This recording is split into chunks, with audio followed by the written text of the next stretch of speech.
راحت رات دیر سے گھر جا رہا تھا۔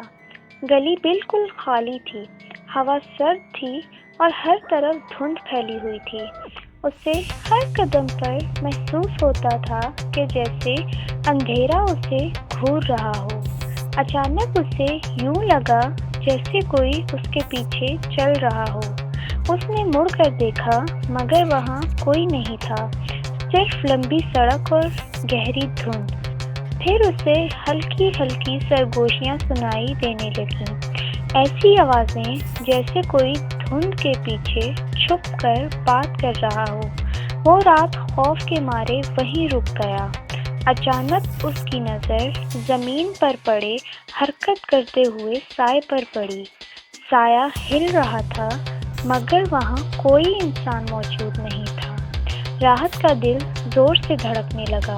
وہ دوڑتا ہوا بس اسٹاپ تک پہنچا، لیکن بس اسٹاپ بھی سنسان پڑا تھا۔ لائٹ ٹوٹی ہوئی تھی اور ارد گرد صرف دھند ہی دھند تھی۔ اتنے میں ایک پرانی بس دھند کو چیرتی ہوئی سامنے آئی۔ اس کی ہیڈ لائٹس جل رہی تھیں مگر عجیب طرح سے جھلملا رہی تھیں۔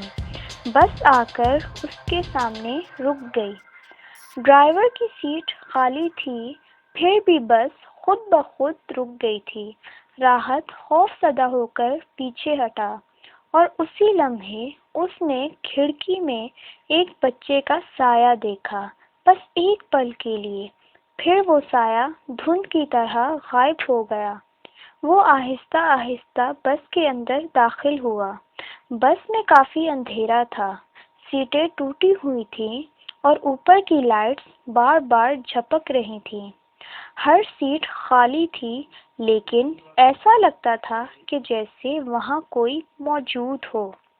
پھر ایک پرانا ریڈیو خود بخود چل پڑا۔ اس میں سے سرگوشیوں جیسی آوازیں نکلنے لگیں۔ راحت نے ڈر کے مارے سانس روک لی۔ بس کے پچھلے حصے سے بچوں کے سائے ابھرنا شروع ہو گئے۔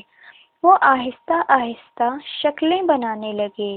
ان کی شکلیں گمشدہ بچوں کی طرح تھیں۔ اچانک ڈرائیور کی سیٹ پر ایک روحانی سایہ ظاہر ہوا۔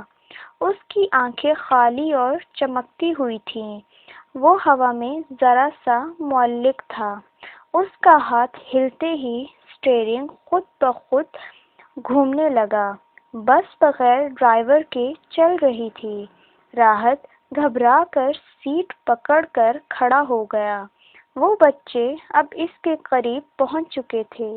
وہ خاموشی سے اس کے ارد گرد جمع ہونے لگے، جیسے اسے اپنی دنیا میں لے جانا چاہتے ہوں۔ ڈرائیور کے سائے نے دھیمی مگر خوفناک آواز میں پوچھا، راحت، کیا تم ہمارے ساتھ جانا چاہتے ہو یا اپنی دنیا میں واپس جانا چاہتے ہو؟ اسی لمحے راحت کو باہر سے اپنی ماں کی مدھم سی آواز سنائی دی، ایسی آواز جو اندھیرے کو چیر کر سیدھی اس کے دل تک گئی۔ اس نے ہمت کی اور بس کے دروازے کی طرف بڑھا۔